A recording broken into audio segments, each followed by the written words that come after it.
My name is Jerry DeLavis. I live in Rochester, New Hampshire. And I'm the organizer of the Rochester 912 Project, which is a socially and politically conservative group, a good group of people. We've been meeting for 5 years. We actually got the idea to start the group from Glenn Beck. And I've been conservative. I've been concerned about our overreach of our government for 20 or 30 years. I've been warning almost everyone I talked to that this day was coming, and that they were going to spin us into bankruptcy, and that they were actually behaving in a lawless fashion.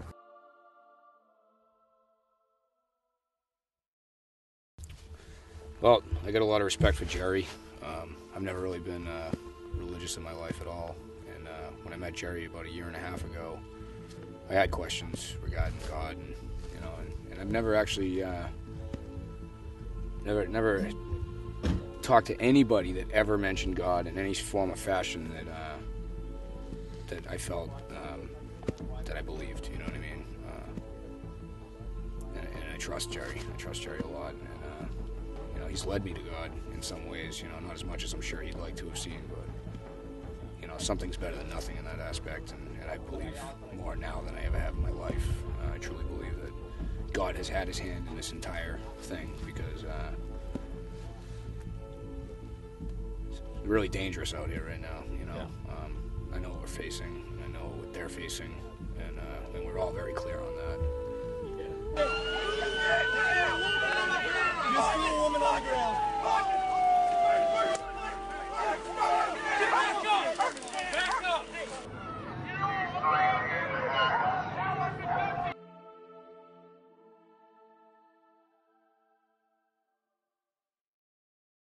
I'm Cliven's sister, the third to the youngest, his favorite sister, the one that used to go riding with him on the mesa.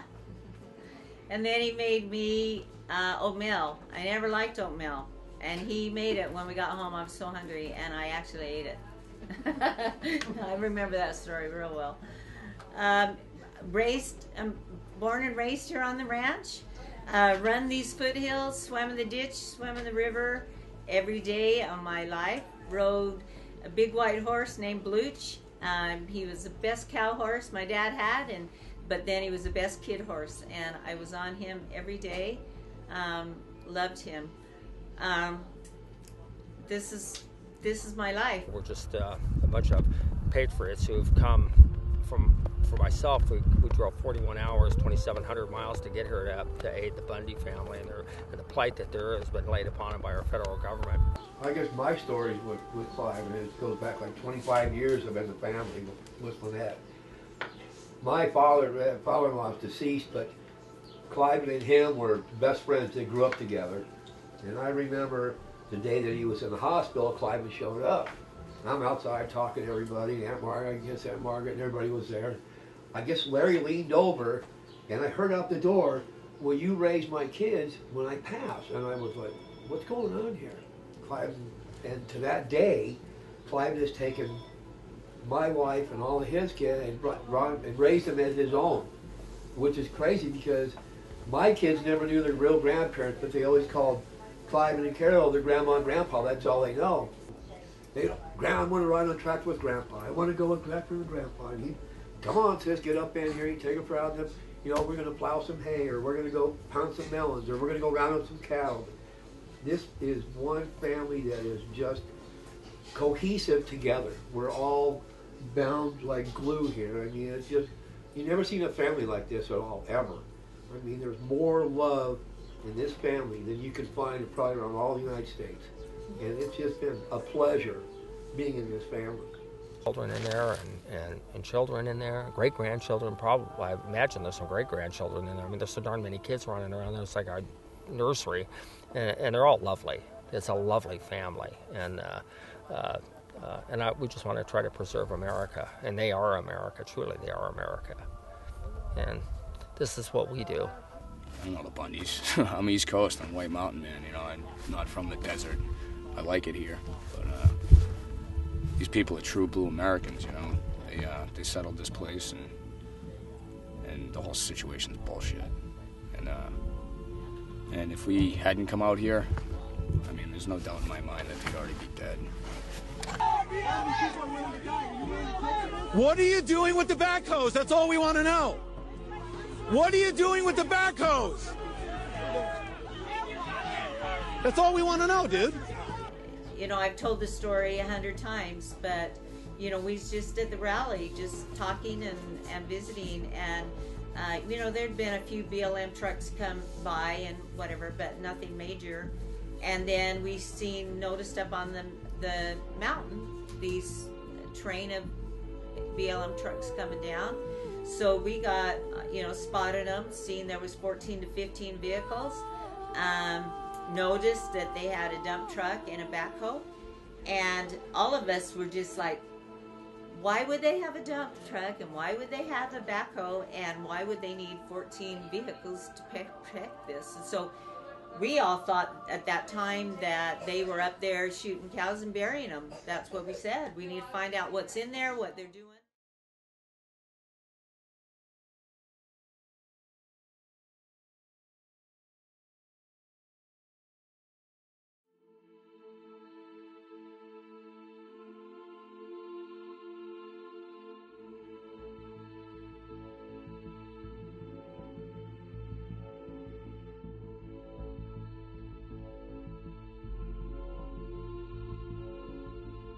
What we're seeing here is the corral system where they were holding the impounded cattle.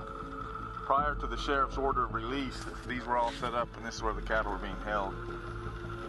And just out of respect to someone else's private property, obviously, we didn't destroy this, but they just laid this corral system down after the cattle were released. As of yet, you can see they still haven't came to claim their property, but I imagine they will at some point.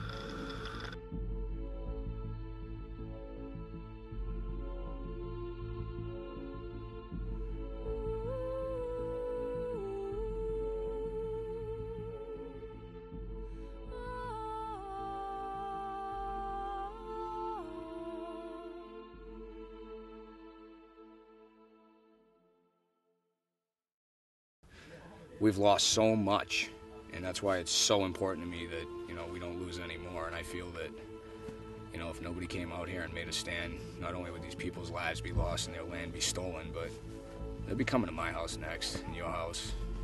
Nobody makes a stand to help you, you know. As I forget who said this old saying, and I'm probably not even going to get it right, but you'll get the gist of it. But it's like, oh, when they came for the Christians, you know, I'm not a Christian, so I didn't stand up. And when they came for the constitutionalists, I don't really know anything about law, so I didn't stand up. When they came for the gun owners, I don't even own guns, I don't like guns. Didn't stand up. Then when they came for me, there was nobody left to stand up, and they got me too. Because I did not come here to fight. Yeah. I came here to politically fight. I didn't come here to physically fight. But I'm prepared to do either if necessary. Because ultimately, you got 3 people in a room, and you got 97 people saying, oh, and those 3 people, they're bullies. Yeah. And they've got really big guns, right? And everybody's afraid of getting shot by the really big gun. But if you look at it this way, you know, we all rush them. Yeah, they're going to get a couple of us. But we got to make that stand, right? And the first people who make the stand, yeah, then we're going to get mowed down. But what that's going to do is it's going to cause everybody else to stand up too. Yeah. And by the end of the day, we're going to have the run back. So I say, get behind me, you know. I'll go first.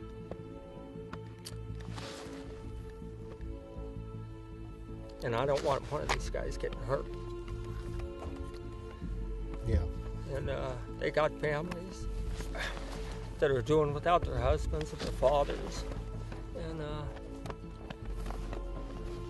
And there's some young ones too. You know, I'm older. My kids are all grown. I got 5 kids and a bunch of grandkids. But if we don't stand determined and willing to give our all, our children won't have a future anyways because they'll be living under a dictatorship. Our intention here is to protect the Bundys from an illegal assault by the federal government. If they come in shooting at the Bundys or come in here meaning to do them harm, we'll defend the Bundys. and if we all get sacrificed in that, so be it. Stand up. Stand up. Have your voice be counted. Don't. Silence is compliance. You know, you gotta be proactive in ensuring your liberty, because 20 guys can't do it for you. It's a big country. There's a lot of people out there that you're responsible for yourself. Remember, be responsible for yourself. Don't point the finger. Get up off your ass.